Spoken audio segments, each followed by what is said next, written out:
Masalah keluarga dapat mempengaruhi psikologi dan merusak hubungan antara satu sama lain. Meski wajar terjadi, masalah keluarga haruslah segera diselesaikan sesegera mungkin. Jika tidak, konflik yang terjadi dapat berpengaruh buruk terhadap kondisi psikologis dan merusak hubungan anggota keluarga. Simak perbincangan seputar keluarga dalam Pelangi Kasih hari Senin hanya di 92,5 Maestro FM.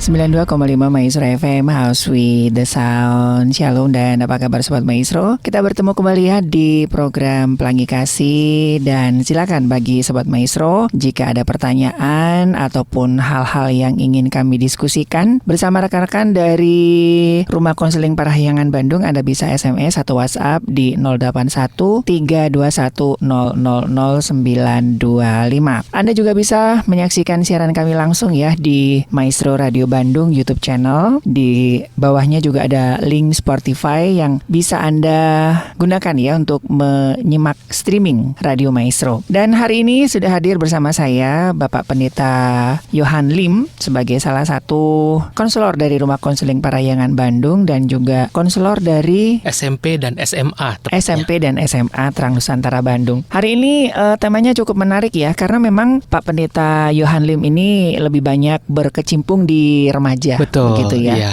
Dan ini juga menjadi perhatian bagi para orang tua untuk memperhatikan tidak hanya kebutuhan fisik ya. Dan temanya sangat menarik hari ini adalah Papa Mama Gelas Cintaku Kotor. Iya.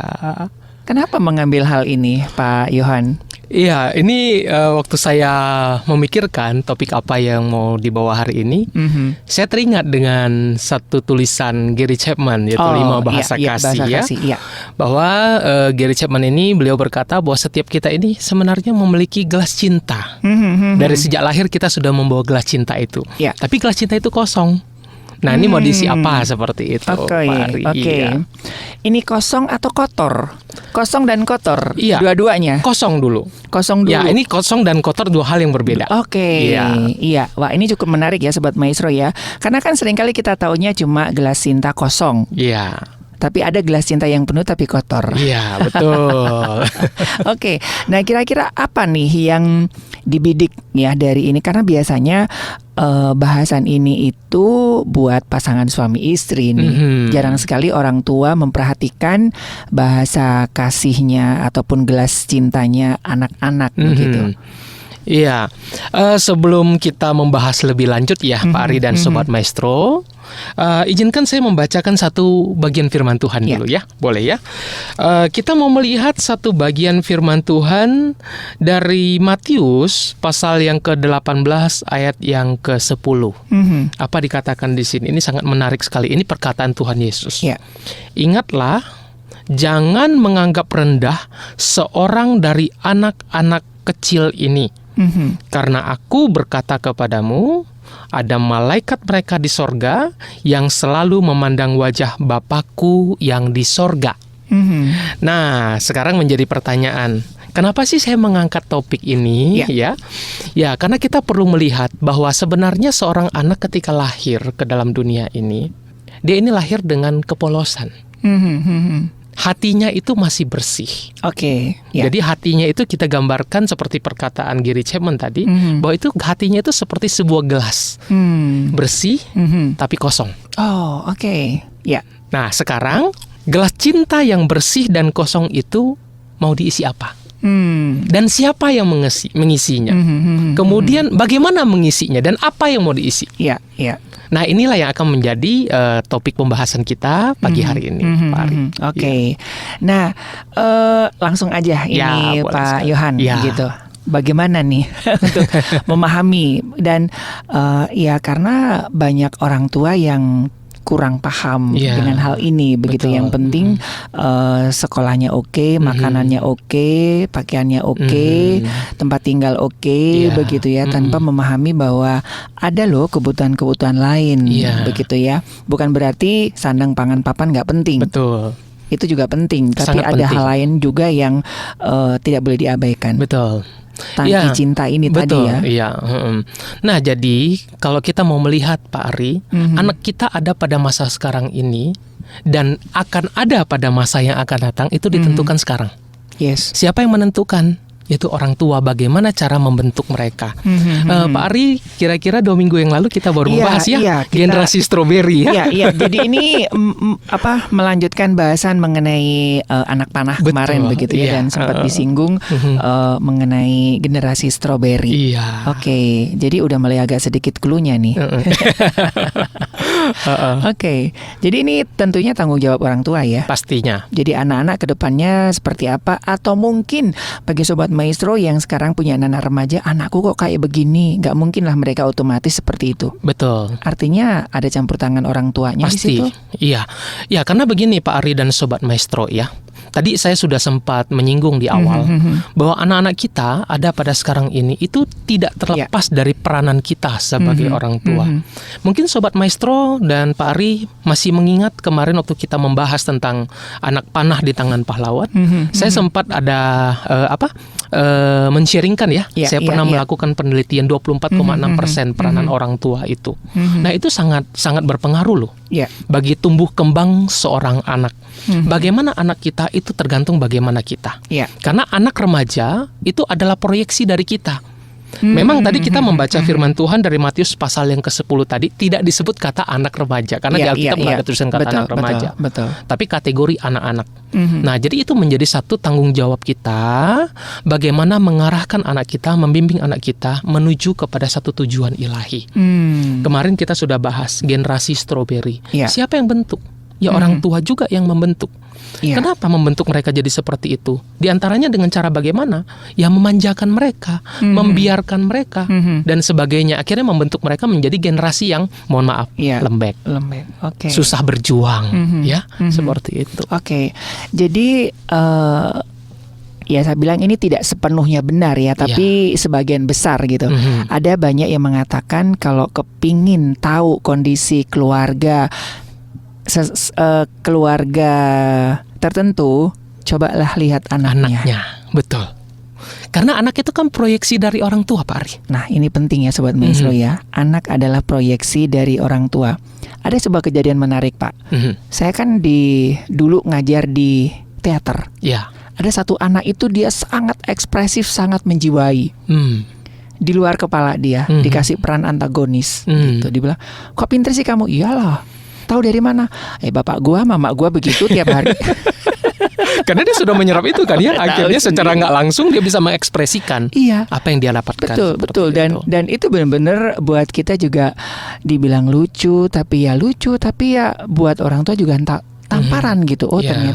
Ternyata anak ini dia dikasih teks sedikit, tapi dia ekspresinya itu benar-benar all out gitu. Betul, Pak. Makanya orang tua harus berhati-hati dalam mendidik anak. Saya teringat Pak Ari, Sobat Maestro dan Pak Ari, saya mau sharing sedikit boleh ya? Kira-kira beberapa tahun yang lalu waktu saya melayani di satu kota, saya usah sebutkan kota mana, begitu ya. Saya ada melakukan perkunjungan pastoral ke rumah jemaat, begitu ya.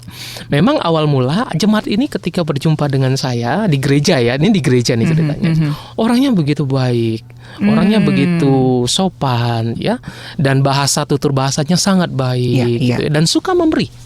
Nah begitu ya. Nah pada saat itu saya berkunjung ke rumahnya, saya kaget. Pak Ari tahu apa yang saya kagetkan? Dia punya anaknya itu lebih kurang usia 7 tahun atau 8 tahun, anak perempuan. Cantik, ya anaknya cantik, putih gitu ya. Waktu saya datang ke sana, saya kaget, Pak. Kenapa? Apa yang saya kagetkan? Anak ini berbicara, mohon maaf, bicara kasar. Kebun Ragunan. Nggak saya katakan sepenuh Kebun Ragunan ya. Itu ada di dalam tutur bahasa anak ini. Jadi saya sempat bertanya ya kepada orang tua ini, kenapa anakmu bisa berbicara seperti itu? Apakah anakmu ada bergaul dengan pergaulan yang tidak baik? Jawabannya apa, Pak Ari? Orang tuanya berkata, oh enggak, anak kami ini anak rumahan, enggak pernah bergaul keluar. So pertanyaannya, dari mana tutur bahasa itu bisa keluar? Nah, Pak Ari, kita lihat. Ini kembali kita kepada topik hari ini. Papa mama, gelas cintaku kotor loh. Siapa yang ngotori? Papa mama.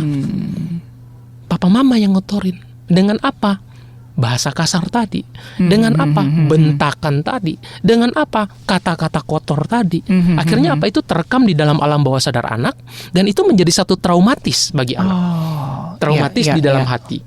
Dan kemudian tinggal tunggu waktu saja. Traumatis ini menjadi bom waktu. Keluarlah generasi seperti yang kita katakan tadi. Seperti apa mereka itu tergantung dengan bagaimana cara kita membentuk mereka.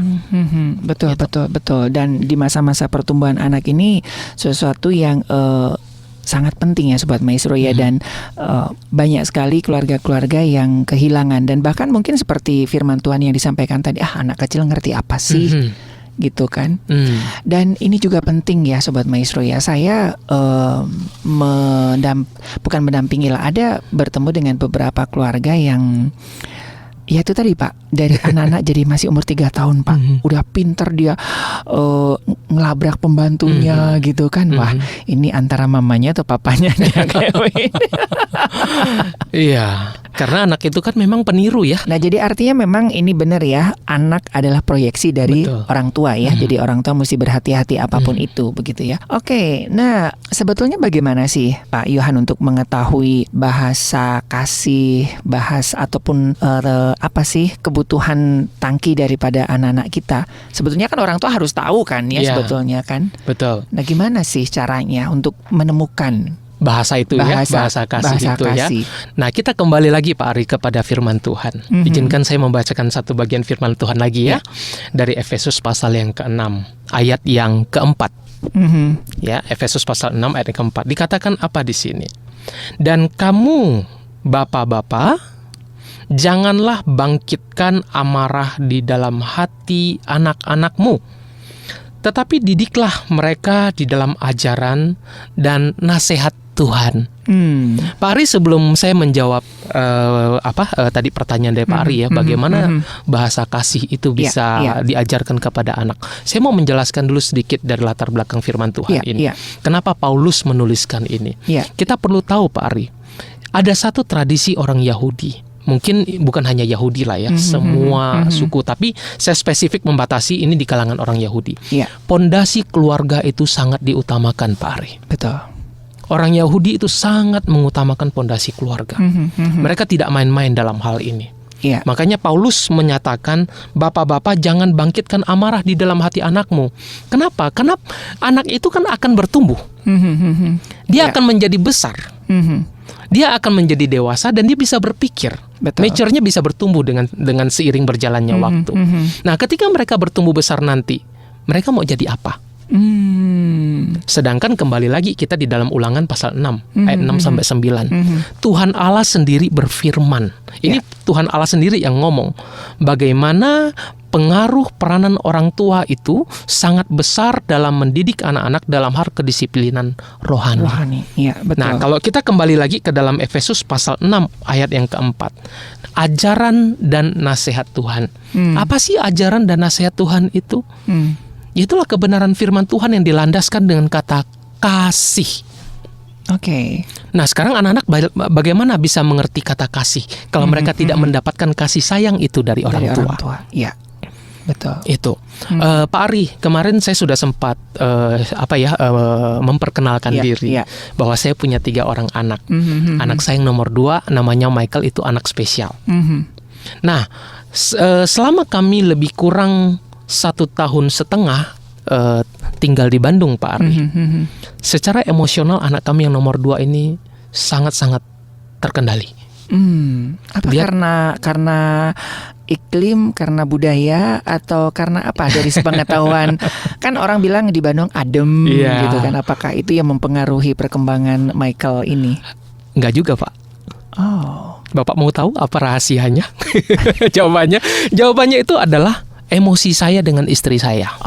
Bagaimana memperlakukan Michael yang tanda kutip itu anak yang dianggap spesial, anak yang dianggap aneh oleh orang-orang normal. Kami setiap hari pada saat jam dulu sebelum di sini, kami selalu bertindak kasar untuk Michael. Nah, ini saya mewakili memang opini dari banyak orang bahwa yang seringkali yang disalahkan adalah eksternal. Ya. Oke. Ternyata dari internalnya yang bermasalah. Ya. Nah, tapi ketika kami memutuskan untuk fokus kepada keluarga, khususnya saya, fokus kepada 3 anak ini, tensi saya menurun, tensi istri saya juga mulai terkendali, anak ini pun jadi terkendali, Pak. Anak yang istimewa ini pun jadi terkendali.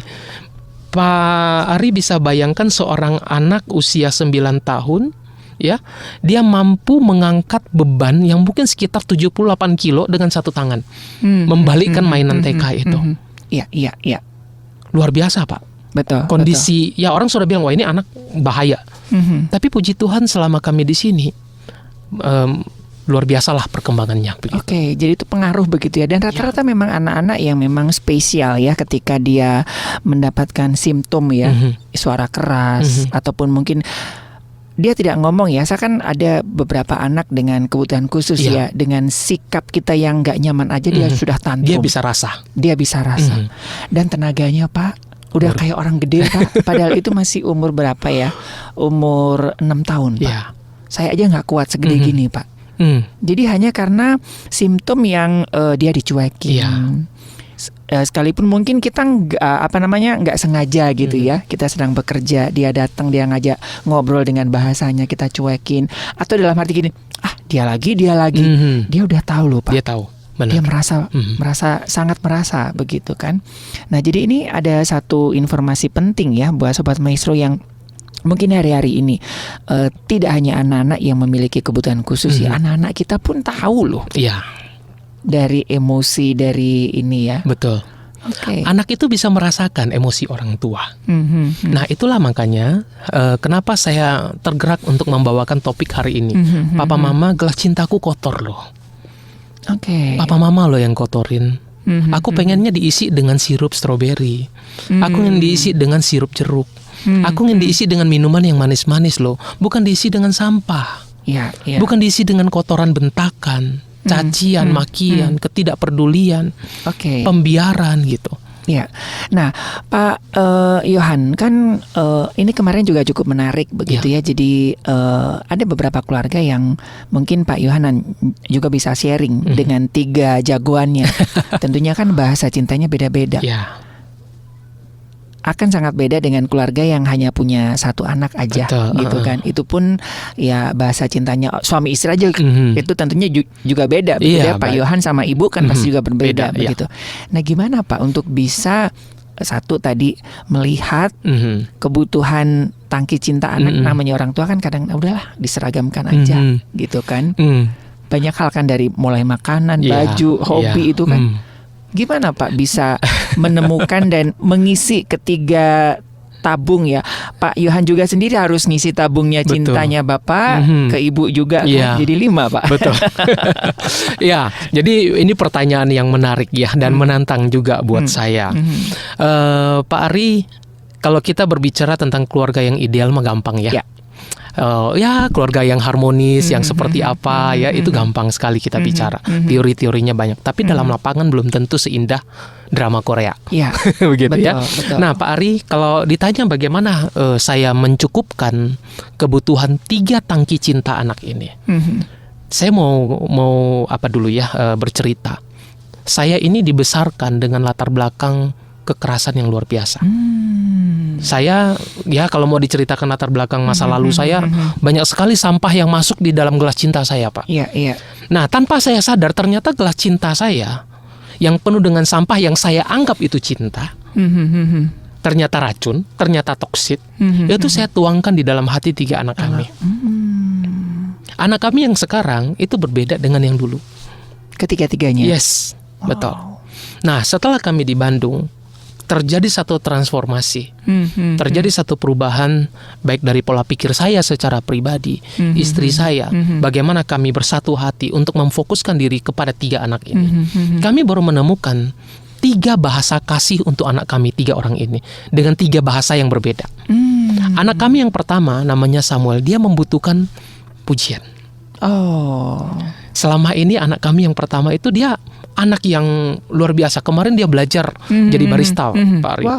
Dia belajar jadi barista dan dia bikin latte artnya itu ya belum berbentuk sempurna lah ya. Tapi bisa. Dan dia membutuhkan pujian.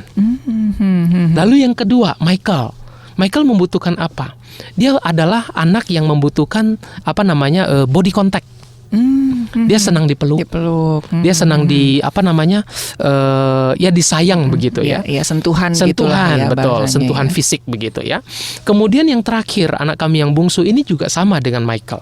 Tapi ditambah mix dengan kokonya ya. Dia juga butuh pujian dan juga dia senang dengan sentuhan fisik. Seperti itu. Nah, ketika tiga anak ini kami berikan sesuai dengan kebutuhan mereka, terjadi perubahan juga. Ya bukan berarti tidak ada atensi yang tinggi, tetap ada, itu pasti ada. Dalam keluarga pasti ada. Tapi paling tidak sudah jauh lebih stabil dibanding dulu. Kenapa? Gelas cinta mereka yang dulunya toksit, yang dari saya masuk ke situ, sudah mulai sedikit mulai terkuras dengan hal-hal yang baru yang mereka terima. Begitu Pak Ari. Betul. Ini harus banyak dikumandangkan ya Sobat Maestro ya. Karena saya kemarin juga ngobrol dengan pakar psikologi lah. Jadi dia bilang bahwa memang setiap orang itu mempunyai lima tabung begitu ya. Dan setiap orang itu kan skalanya beda. Ada yang mungkin saya yang sedang kosong, yang butuh dicas itu afirmasi. Sementara yang pelukan yang itu udah penuh. Mungkin besok lagi juga beda lagi kan. Tapi memang ada bahasa cinta yang memang dominan gitu kan. Bukan berarti Samuel gak butuh pelukan dong. Betul. Dan ini yang sering kali menjadi problem orang tua. Kamu kok gak kayak koko kamu? Dikasih hadiah kok dilempar gitu aja gitu kan. Kan ada anak yang kayak saya kan gak terlalu suka dapat hadiah Pak. Gitu. Nah saya ini unik. Saya ini haus sentuhan, tapi kalau disentuh saya gak mau gitu. Tapi pengen. Nah itu kan jadi complicated gitu kan. Nah jadi saya juga kadang-kadang kalau dikasih kata-kata romantis getek Pak. Bingung saya gitu. Nah jadi ini yang sering kali jadi konflik ya. Jadi orang tua dan anak sehingga membandingkan anak satu dengan anak yang lain. Tapi hati-hati Sobat Maestro, saya mau menyampaikan warning. Jangan pernah kita membandingkan anak kita dengan saudaranya, apalagi dengan orang lain. Itu kita telah menjatuhkan yang namanya self-esteem dalam diri anak kita. Dia akan bertumbuh tapi tidak sesuai dengan usianya nanti. Dia akan mengalami yang namanya gangguan tidak percaya diri, minder, rasa malu, merasa tertolak, ya. Dan itu juga bisa masuk ke dalam gangguan kemampuan belajar. Nah ini dampaknya besar. Hati-hati, jangan sampai kita membanding-bandingkan anak kita dengan yang lain. Kan ada lagu ya ojo dibanding-bandingke begitu ya. Betul. Jangan dibanding-bandingkan, itu berbahaya sekali. Ya, gitu. Iya. Dan termasuk ini Pak, orang tua tidak merasa membutuhkan anak-anaknya. Ada kasus kami tanganin di satu kota, anak ini SMA. Lulus SMP menginjak SMA, hamil Pak. Dia perempuan. Oh ya. Kan sekolah kalang kabut. Orang tuanya kalang kabut. Ketika kami tanyaan ini, enggak kok, aku asik. Ternyata dia merasa dibutuhkan gitu. Ada baby yang membutuhkan dia. Orang tuanya shock banget. Ya selama ini kan gua nggak dianggap di rumah. Dianggap anak kecil, nggak bisa apa-apa gitu. Nah gimana tanggapan dari Pak Yohan mengenai bahwa ini kan juga banyak orang tua yang menganggap anak nggak bisa apa-apa gitu, dan tidak terlalu banyak dibutuhkan, sama dengan firman yang disampaikan tadi di Matius begitu kan? Iya, sekali lagi kalau misalnya saya menanggapi pertanyaan ini, jangan pernah kita menganggap rendah mereka. Jangan pernah. Kenapa? Ingat Sobat Maestro, hari ini kita sudah memasuki bulan Juli ya. Sekarang kita sudah masuk bulan Juli. Masuk bulan Juli artinya tahun 2024 sisa 6 bulan lagi. Dan setelah 6 bulan ini lewat, kita masuk tahun 2025. Kalau masuk tahun 2025, otomatis usia kita pun bertambah. Dan mereka semakin juga bertambah dewasa. Mereka akan menggantikan kita. Anak itu adalah investasi. Investasi ilahi yang Tuhan berikan kepada kita. Jadi itu harus kita jaga, harus kita rawat, harus kita didik, harus kita bimbing. Kenapa? Karena mereka lah yang akan menggantikan kita nanti. Jadi tidak boleh direndahkan atau dianggap kamu anak kecil, tahu apa sih kamu tentang hal ini? Nggak boleh. Anak saya yang paling bungsu, Pak Ari, dia anak yang saya katakan ya bukan memuji anak saya ya. Dia anak yang sangat kritis. Dia selalu bertanya. Pernah sekali dia bertanya kepada saya, "Papa, bagaimana caranya saya bisa lahir ke dunia?" Coba Pak, saya bingung gimana jawabnya Pak.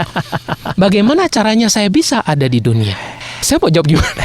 Prosesnya saya otomatis saya harus bagaimana menurunkan standar bahasa saya untuk bisa memberikan dia pengertian. Kan nggak mungkin saya berkata kamu anak kecil tahu apa sih gitu ya. Ngejelasin buat kamu juga kamu nggak paham gitu, nggak bisa. Betul. Itu kayak kemarin tuh yang ada yang dari nggak tahu apakah memang itu konten atau apa yang anak lihat foto papa mamanya nikah gitu. Ini papa mama di kondangan, kok saya nggak diajak? Iya. Papa, kamu belum kan udah ada saya gitu kan. Nah, itu kan mungkin buat kita sesuatu yang lucu ya. Lucu, tapi kan buat anak kan membutuhkan jawaban yang benar.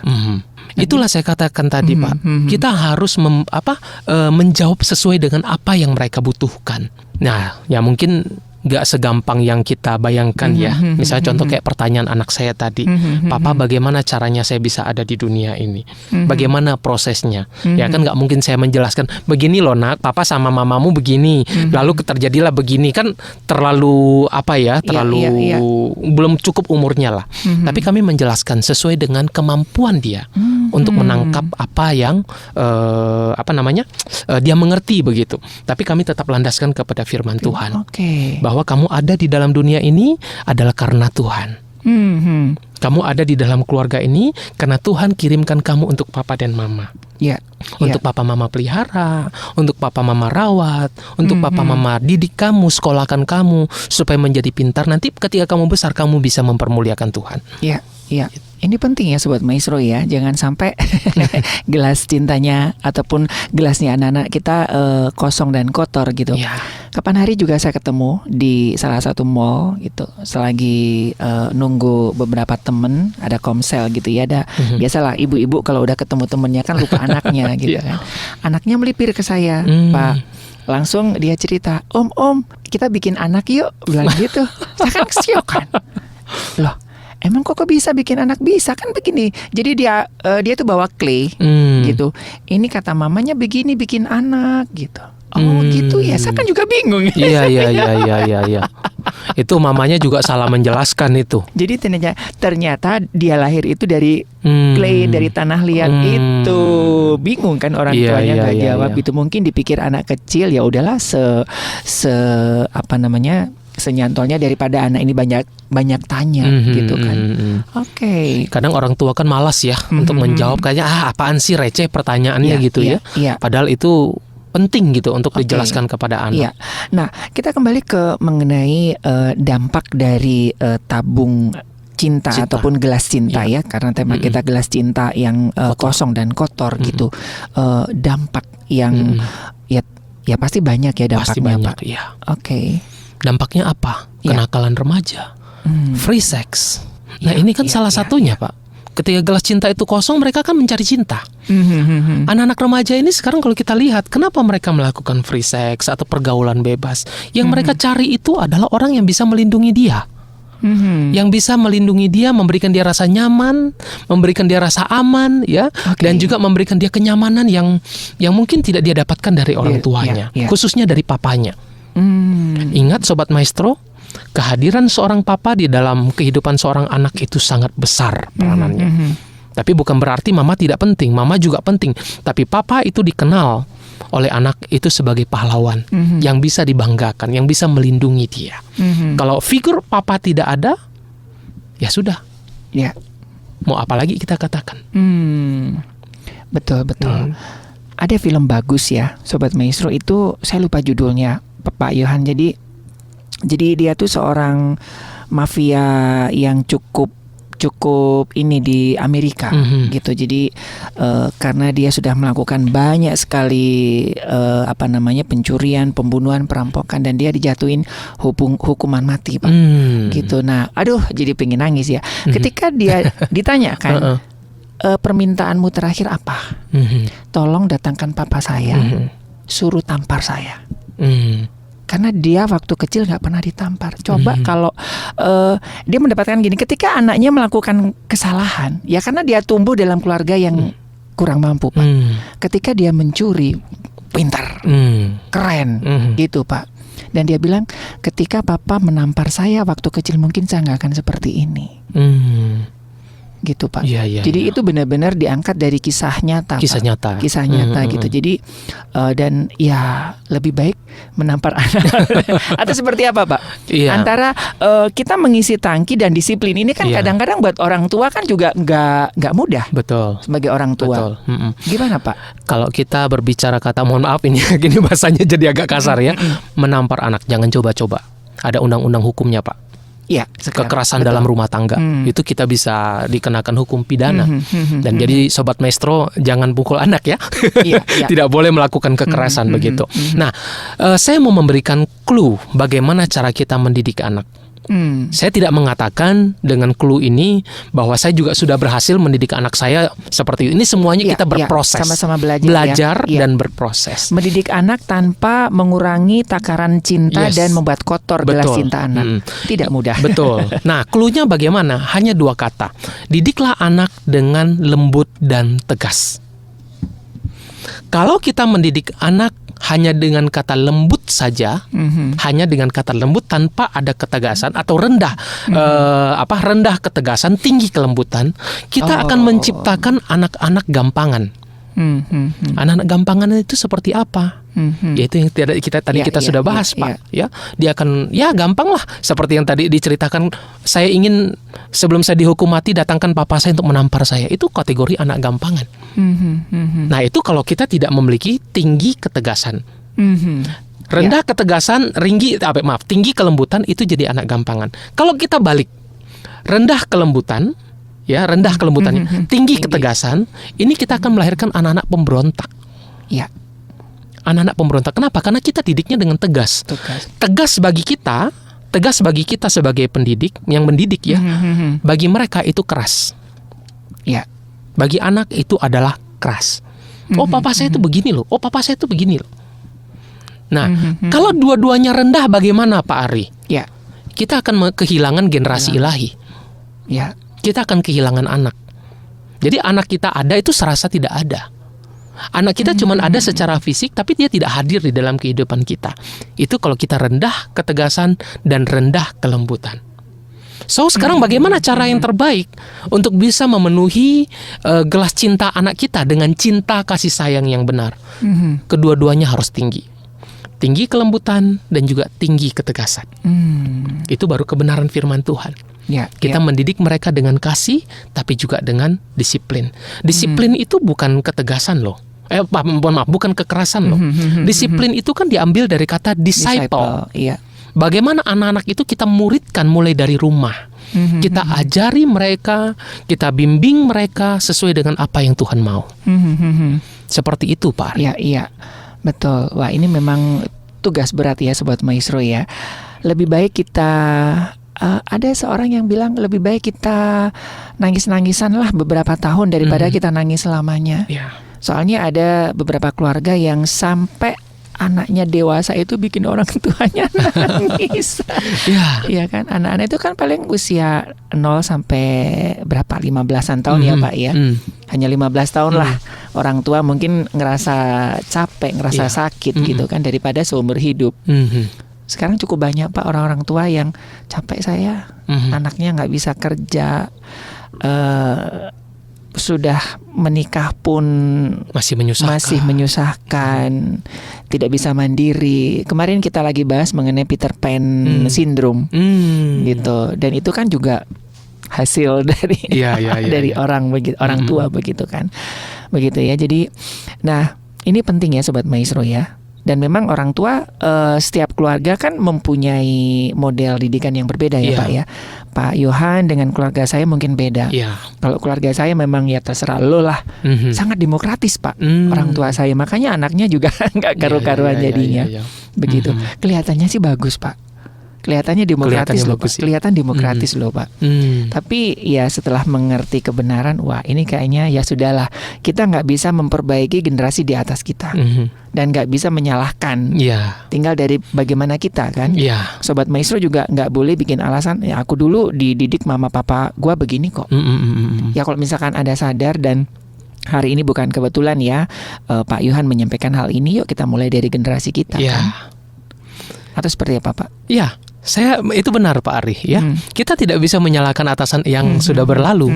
Sekarang ketika kita sudah sadar bahwa kita dulu telah diperlakukan seperti ini, ampunilah mereka karena mereka tidak tahu apa yang mereka lakukan. Begitu ya. Ampunilah mereka karena mereka tidak tahu apa yang mereka perbuat. Nah, sekarang apa yang mesti kita lakukan? Karena kita sudah sadar, khususnya kita telah dikuatkan dalam kebenaran firman Tuhan, atau misalnya Sobat Maestro ada yang aktif di dalam kegiatan komsel, ya, pertemuan-pertemuan gereja yang memberikan pemaparan tentang bagaimana parenting yang Kristiani seperti itu ya. Nah, dari situlah kita mulai belajar. Kita mulai mengubah konsep kita mengajari anak. Kita mulai kuras. Bukan kita nggak bisa menjungkir balikkan gelas cinta anak. Nggak bisa. Tapi kita harus mengisi gelas cinta yang kotor itu dengan cintanya Tuhan. Kasih yang sudah kita terima. Supaya apa? Supaya kotoran itu bisa terdorong keluar dari dalam hati anak-anak kita.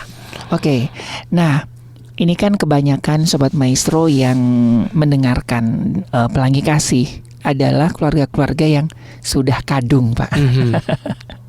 Sudah anak-anaknya udah tangkinya udah kosong dan kotor. Apa yang harus mereka lakukan, Pak? Apa yang harus kami lakukan sebagai orang tua? Ya, Sobat Maestro, tidak ada kata terlambat. Tidak ada kata kadung. Ketika Tuhan masih memberikan kita kesempatan untuk berjumpa dengan anak-anak kita, artinya masih ada harapan. Masih ada harapan, tidak ada kata terlambat. Ketika kita mau berubah, segala sesuatu atas izin Tuhan, atas anugerah Tuhan, anak-anak kita bisa kita ubah. Apakah saya ujuk-ujuk langsung berbicara di Radio Maestro dengan Pak Ari langsung menjadi orang baik? Apakah masa lalu saya juga baik? Masa lalu saya juga tidak baik. Kenapa? Karena saya dididik oleh orang tua yang gak jelas.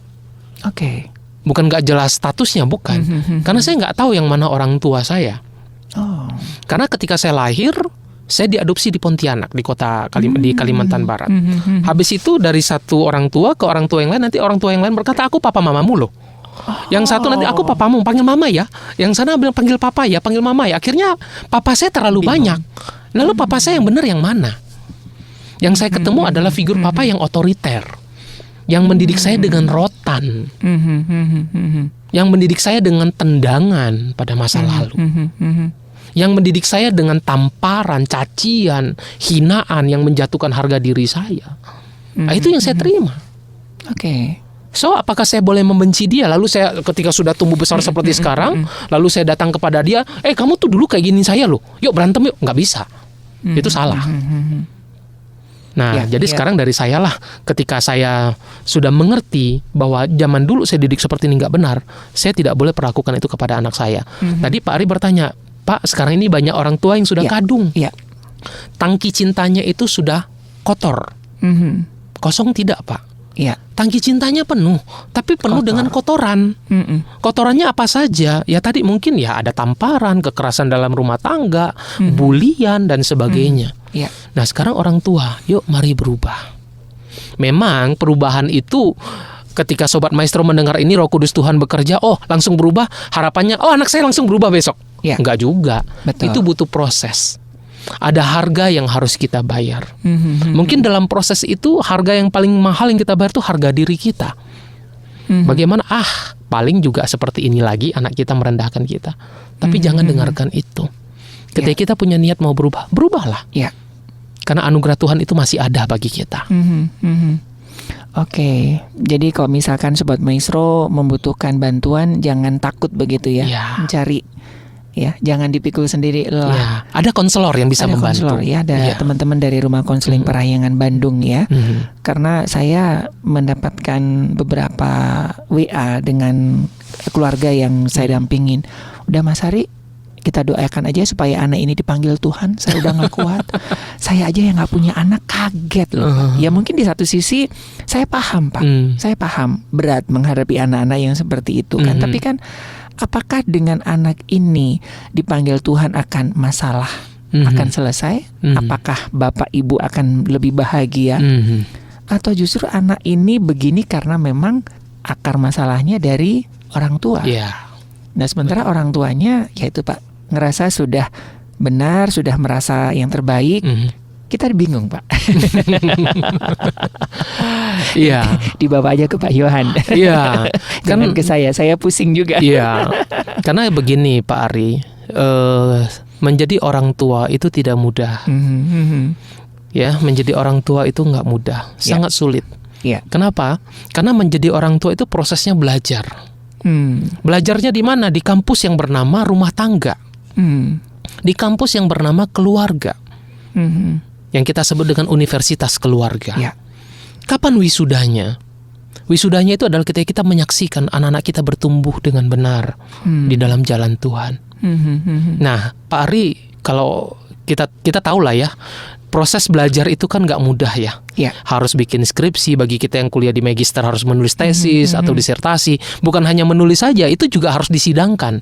Ada defense-nya. Bagaimana kita memperjuangkan tulisan kita ini supaya bisa diterima, lalu kita diwisuda. Sama seperti mendidik anak. Dalam keluarga juga begitu. Tidak ada kata yang mudah. Oh Pak Yohan, gampang kok, saya didik anak saya kayak begini. Oke. Lihat nanti ketika kita lengah sedikit apa yang terjadi dengan anak kita. Semua anak punya potensi. Ya, semua anak punya potensi. Nah, karena kita sebagai orang tua sudah sadar ada potensi tersebut, mari kita jaga anak kita. Khususnya gelas cintanya. Jangan sampai kotoran itu terlalu banyak. Bila perlu, kalau kita sudah tahu ada kotoran di dalam hati anak kita, kuras. Cara mengetahuinya bagaimana? Ya kan kita kesehariannya bersama dengan anak. Kalau sudah mulai muncul pemberontakan, berarti ada something wrong. Introspeksi. Orang tua evaluasi. Suami istri, ayo masuk dalam kamar, tutup pintu, bicara. Apa yang telah terjadi? Apa yang salah nih di antara kita? Jangan saling menyalahkan di depan anak ya. Nggak boleh. Karena kalau kita bertengkar di depan anak akan melihat. Pak Ari, saya pernah lo bertengkar dengan istri saya. Ya bukan berarti keluarga saya sempurna. Enggak, kan semuanya berproses ya. Nggak ada yang sempurna di dunia ini. Kami pernah bertengkar di depan anak. Dan anak kami trauma Pak. Tapi ya puji Tuhannya ketika kami sudah mulai pulih, kami bicara dengan anak kami kasih pengertian, mereka bisa mengerti. Seperti khususnya anak kami yang paling besar. Pak Ari, beberapa tahun lalu saya hampir kehilangan anak saya yang paling besar loh Pak Ari. Oh ya? Iya. Saya hampir kehilangan dia. Makanya saya berkata dengan istri saya bilang dengan istri saya, "Ma, mau pilih mana? Mau pilih karir saya atau pilih anak?" Kalau pilih karir, oke, kita bisa pelayanan. Kita bisa pergi kemana saja, gereja mana saja kita bisa layani, tapi kita kehilangan anak ini. Mau pilih mana? Akhirnya kami memutuskan Pak Ari, kami fokus keluarga. Makanya waktu kami mengundurkan diri dari pelayanan itu sempat heboh juga sih ya. Ya, agak sedikit ini khususnya di pelayanan di gereja ya Sobat Maestro, bukan berarti mengundurkan diri menjadi hamba dari penggembalaan gereja ya, supaya jangan sampai salah paham begitu ya. Nah, itulah yang terjadi. Tapi setelah itu ring 1 saya mulai kembali pulih. Seperti itu Pak. Tapi bukan berarti saya meninggalkan pelayanan, enggak. Sekarang saya di SMP Terang Nusantara dan SMA saya juga pelayanan. Betul. Dan saya lebih banyak yang diurusin ya Pak. Iya.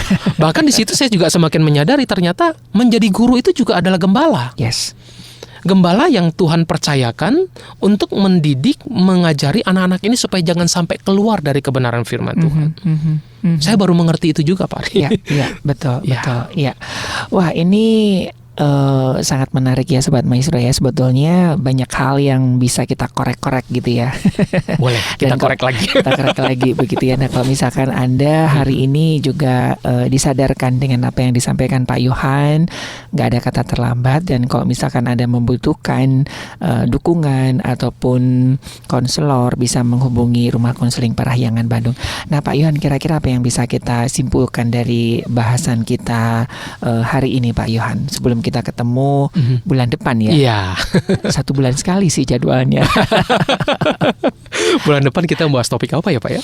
Banyak ini Banyak ya? soalnya masalah remaja ini. Iya. Saya nyimpen beberapa, ya kebetulan saya kan juga bersentuhan dengan anak-anak SMA kan, yang mungkin juga lebih complicated ya. Ya, SMP kelas 9 sampai SMA ya, kelas 10 dan 12 itu memang complicated itu. Betul. Behaviornya mereka, ya kepribadiannya mereka seperti itu. Baik, sebagai satu kesimpulan lah barangkali Pak Ari ya, untuk Sobat Maestro. Sekali lagi kita kembali kepada Matius pasal yang ke-18 ayat yang ke-10. Ingatlah kata Tuhan Yesus. Sobat Maestro, Tuhan Yesus berkata kepada kita pada hari ini ketika Anda mendengar, ingatlah wahai Sobat Maestro, jangan menganggap rendah seorang dari anak-anak kecil ini. Karena aku berkata kepadamu, ada malaikat mereka di sorga yang selalu memandang wajah Bapakku yang di sorga. Jadi ingat, jangan kita merendahkan mereka.